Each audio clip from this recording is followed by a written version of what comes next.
Netflix में 2020 में बहुत सारी मूवीज और वेब सीरीज रिलीज हुई हैं, लेकिन हम जो सबसे ज्यादा मिस कर रहे थे वो थी राधिका आप्टे। एक टाइम ऐसा भी था जब नेटफ्लिक्स पे राधिका आप्टे ही छाई हुई थी।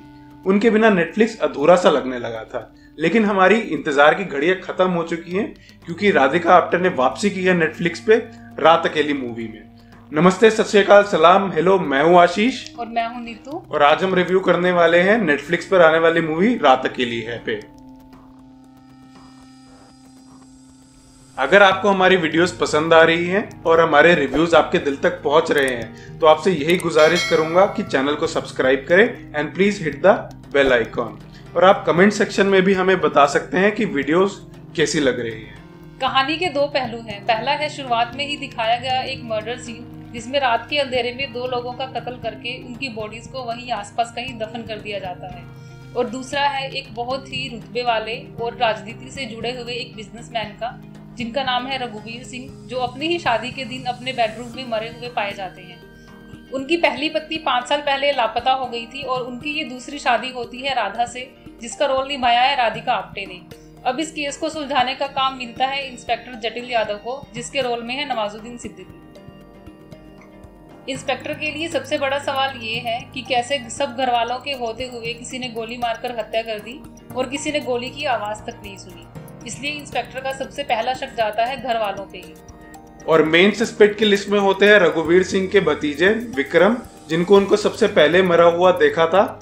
उनके ऊपर शक की वजह होती है राधा, क्योंकि रघुवीर सिंह की शादी होती है राधा से और उनके पीठ पीछे उनके रिलेशंस थे विक्रम के साथ। अब विक्रम को डर होता है कि रघुवीर सिंह को ये बात पता ना चल जाए और वो अपना हिस्सा उनकी जायदाद में खो ना दे।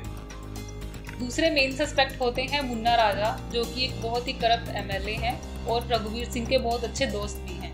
अब इंस्पेक्टर इन सब पहेलियों को सुलझा ही रहे होते हैं कि इतने में रघुवीर सिंह के घर की नौकरानी चुन्नी का भी कत्ल हो जाता है। ये वही चुन्नी है जिसके फादर रघुवीर सिंह के यहाँ ड्राइवर थे और रघुवीर सिंह की पत्नी के लापता होने के साथ ही मारे गए थे। इंस्पेक्टर जटिल यादव इस केस को सुलझाने के बहुत करीब होते हैं जब उन पर एक जानलेवा हमला होता है और उन्हें अपनी जान बचाकर वहां से भाग जाना पड़ता है। उधर रघुवीर सिंह के परिवार वाले इस बात का जश्न मना रहे होते हैं कि इंस्पेक्टर वहां से भाग गए और अपने साथ राधा को भी वहां से ले गए। पर उनकी खुशियों को ग्रहण तब लगता है जब इंस्पेक्टर सब कड़ियों को जोड़कर सच्चाई तक पहुंच जाते हैं। और वो सच क्या है, ये जानने के लिए आपको देखनी पड़ेगी ये मूवी, जो आप देख सकते हैं नेटफ्लिक्स में। मेन रोल में है नवाजुद्दीन सिद्दीकी, जिन्होंने रोल निभाया है इंस्पेक्टर जटिल यादव का। उन्हें हम धूमकेतु के बाद इस मूवी में देख रहे हैं। धूमकेतु में उन्होंने जितना डिसअपॉइंट किया था, इस मूवी में उन्होंने उसका बदला ले लिया है। अब अगर यहाँ पे मैं ये कहूँ कि अगर बात हो इंटेंस रोल की, तो वो नवाजुद्दीन सिद्दीकी से बेहतर कोई कर नहीं सकता और उन्होंने इस रोल में भी वही किया है। राधा के रोल में है राधिका आप्टे, जिनको हम अपनी दमदार एक्टिंग के लिए जानते हैं। इस मूवी में उनका स्क्रीन टाइम जरूर कम है, पर उनकी अच्छी एक्टिंग की झलक आपको इस मूवी में जरूर देखने को मिलेगी। ईला अरुण भी है इस मूवी में, छोटे बॉम्ब और बड़ा धमाका के रूप में नजर आ रही है। कम स्क्रीन टाइम में भी उन्होंने आपके दिमाग में छाप छोड़ने की कोशिश जरूर करी है। तिग्मांशु धूलिया भी है इस मूवी में, जो कि एक एसएसपी के रोल में नजर आ रहे हैं।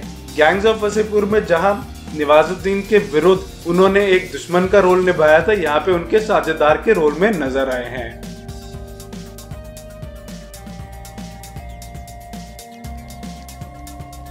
मूवी 2 घंटे 20 मिनट की है और इसे आप देख सकते हैं नेटफ्लिक्स पर।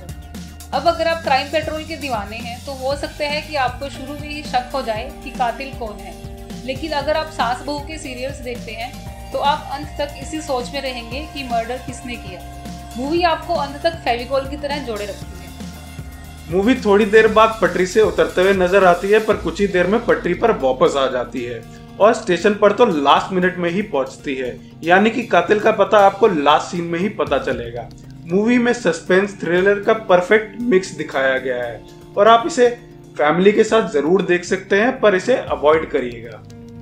धूमकेतु मूवी में नवाजुद्दीन सिद्दीकी ने जहां डिसअपॉइंट किया था, इस मूवी में उन्होंने अपने अभिनय से 4 चांद लगा दिए हैं। इस मूवी से उन्होंने अच्छी वापसी की है। मूवी का कंपैरिजन हॉलीवुड की मूवी जो पिछले साल रिलीज हुई थी नाइव्स आउट से जरूर करा जा रहा था। बट हम ये जरूर कहेंगे कि ये मूवी दोनों एक दूसरे से बहुत अलग है। दोनों की स्टोरी बहुत ही ज्यादा डिफरेंट है एक दूसरे से। हमारी रिकमेंडेशन यही रहेगी कि आप ये मूवी एक बार जरूर देखिएगा। अगर आपको वीडियो पसंद आई है तो सब्सक्राइब करें and please like share and comment.